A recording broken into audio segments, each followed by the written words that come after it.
What's going on, guys? JSGC here, and we are here for another Manchester City video. Today we're going to be doing another transfer update. News is coming in thick and fast. We seem to be going daily at this moment in time. Not got a problem with that. So make sure, like always, if you are enjoying the content and you want to help support my channel, then subscribe, press that red button, press the bell and put your push notifications on. I'm aiming for 8,000 subscribers, so any help to us, that would be much appreciated.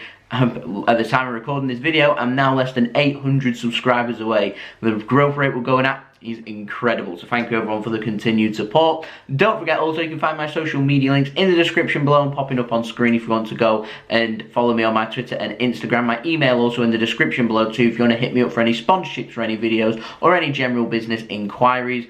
Don't forget also, leave a thumbs up if you enjoyed this video. Well, let's go for 280 likes on this video. That would be much appreciated. So 280 likes. Let's see how far we can get towards that. We smashed past 217 in yesterday's video, so that would be much appreciated. And don't forget also, leave your thoughts in the comments below of these transfers. So let's crack on with this video, and we're going to start off with some contract news.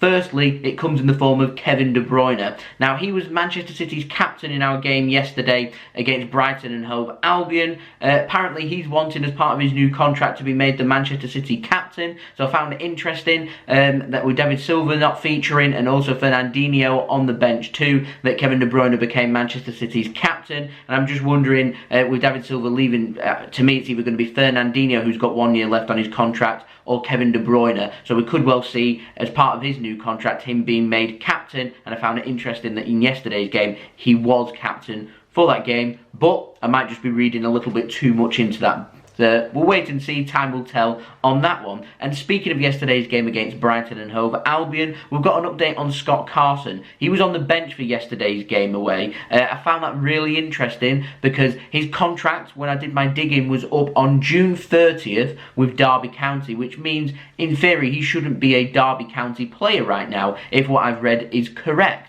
I've not found anywhere to say that his contract has been extended beyond June 30th of 2020, which means Scott Carson shouldn't be a Derby County player. So I'm not sure if he's on a short-term contract at Manchester City or whether Derby have extended his contract until the end of the season and City have extended his loan. I don't know what's happening. I didn't know we hadn't seen Scott Carson in a little while, but Bravo didn't feature yesterday, and instead we saw Scott Carson. So I'm wondering, is he still on loan at City? Has he left Derby County and they've just not announced that he's left and he's now on a permanent deal at Manchester City? Is it on a temporary deal?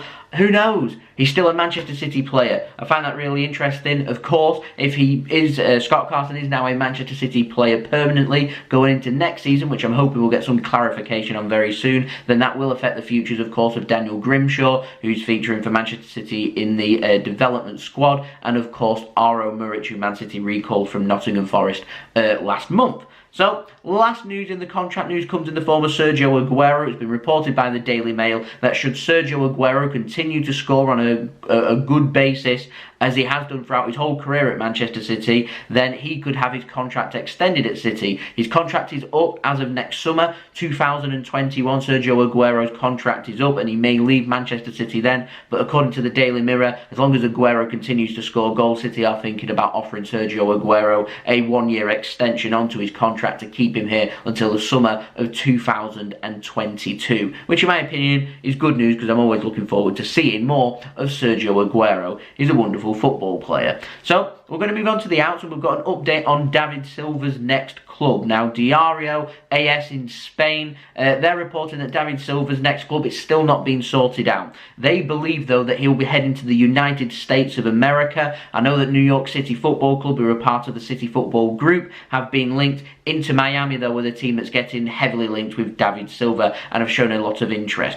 But nothing has been decided from David Silva just yet. We know that he's also apparently been offered contracts in Qatar, in Japan. He's also had offers from his home in Spain as well. So plenty of choices for David Silva to decide upon what's going to be best for him, his family, and of course his young child as well. So we're going to see what happens with the future of David Silva. All we know is that he's going to be at Manchester City until this season ends, which will end with us in the Champions League playing, hopefully, getting past Real Madrid and into the quarter-finals, semi-finals, and hopefully a final. What a way for David Silva to bow out at Manchester City, lifting that Champions League illustrious trophy. But we're waiting to see where he's going to end up from there. I don't know if he's going to head to the United States, what the travel restrictions are like. I know you're probably going to have to quarantine. He's going to have checks. He's going to need medical checks. He's going to need to be checked for the virus and everything. It's complicated, and David Silva simply, right now, hasn't decided on what his future is, but it's summarised, in my opinion, how difficult it is to get transfers done in this difficult, not just economic climate, but also the physical climate for everyone as well. It's a difficult decision to make. It's life-changing, and so David Silva doing something sensible and just giving himself time and focusing right now on the short term in his career at Manchester City. When I do get clarification on where David Silva will end up for next season, I will of course bring it to you on my transfer update. So we're going to move on to the ins now. We've got a couple of interesting stories which are starting to bubble up and develop. The first is Kalidou Koulibaly. We've got an update on him now. Football Italia, they've been reporting that Kalidou Koulibaly is happy, he's settled in Naples, his family's happy and settled in Naples. He wants to stay there for the rest of his career, is what he said. But he does say, he adds on to the end, that anything can happen in football, and if Napoli want to sell Koulibaly so they receive a good price for him, then he'll obviously assess his future and see where he wants to end up. Obviously not the ideal news that City are looking for with Kalidou Koulibaly, but when you're happy at a club, it's going to take something amazing to be able to prize these players away, and quality players like Kalidou Koulibaly, they're going to be difficult transfers to get done. City, they're going to need to work hard if they want to get this deal done, is what I would say. And we know that City have already identified a couple of alternatives, which moves us nicely onto that other alternative. Apparently City are looking at 2 centre-backs to potentially try and sign this summer. So Koulibaly being the first, and if that does not happen, apparently City are going to turn their attention to Milan Skriniar, and we've got an update on him. Now Tuttosport in Italy are reporting that both Manchester United and Manchester City at separate occasions have both submitted an offer of around the same price of €65 million to try and bring Milan Skriniar in from Inter Milan into Manchester. Now Tuttosport, they're reporting that Inter Milan are wanting a little bit more. They're wanting €80 million rather than the €65 million that it seems that Manchester City and Manchester United are willing to pay. But both clubs aren't willing to go up to €80 million, certainly not in this current economic climate. And so it would make sense when you're looking for quality players that City and United, it seems, aren't probably going to be willing to go more over around £60 to £70 million on a player, because clubs cannot afford it. It's a difficult economic time for clubs with no fans being able to come into the stadium and sponsorships being down a little bit as well. So it's difficult for clubs, and some clubs might need money, and so it forces their hand that they might have to accept cut price deals for some of their best players when clubs come interested that can afford these players. And we know that Man City and Man United, we've been given a reprieve on financial fair play for the year. They can afford them. They're not going to spend big money, if you get what I mean. They're going to spend big, but not huge. And so Milan Skriniar certainly is an option for Manchester City. The way I see it with both Skriniar and Koulibaly, if City want either of these players, they're going to have to negotiate hard, they're going to have to negotiate fast, and they're going to have to be lenient, shall we say, to meet halfway, rather than just if City end up having competition, we tend to just walk away, and we're going to end up with not one of our first choices at centre-back. And it definitely is an issue that Manchester City need to sort out this summer, and I'm hoping that we can bring in someone of high quality like Koulibaly or Skriniar.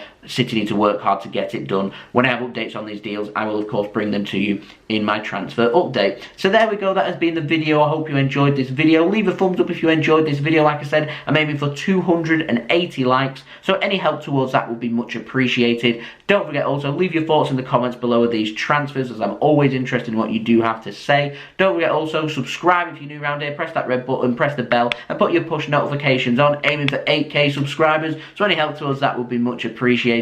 And you can also find my social media links in the description below and popping up on screen if you want to go and follow me on my Twitter and Instagram. I'll keep you in the loop with the latest Manchester City news and transfer news. Of course, we've got that huge day tomorrow with the cast verdict coming out. fingers crossed, City will be given a reprieve and will be able to feature in the Champions League next season. Of course, City now has cemented second place, so if we get a reprieve tomorrow, then we've definitely qualified for the Champions League for next season. So I'll bring you that video tomorrow morning. Make sure you stay tuned for that. You can also find my email in the description below too if you want to hit me up for any sponsorships, for any videos, or any general business inquiries. And I'll see you all again tomorrow for that cast video. So I've been JSGC. Hope you all have a wonderful rest of your day. I hope everyone is safe and well too. I hope everyone's still as happy as what I was last night with Manchester City's emphatic 5-0 away win against Brighton too. I'll see you all very soon. So I've been JSGC. Peace. Ciao for now.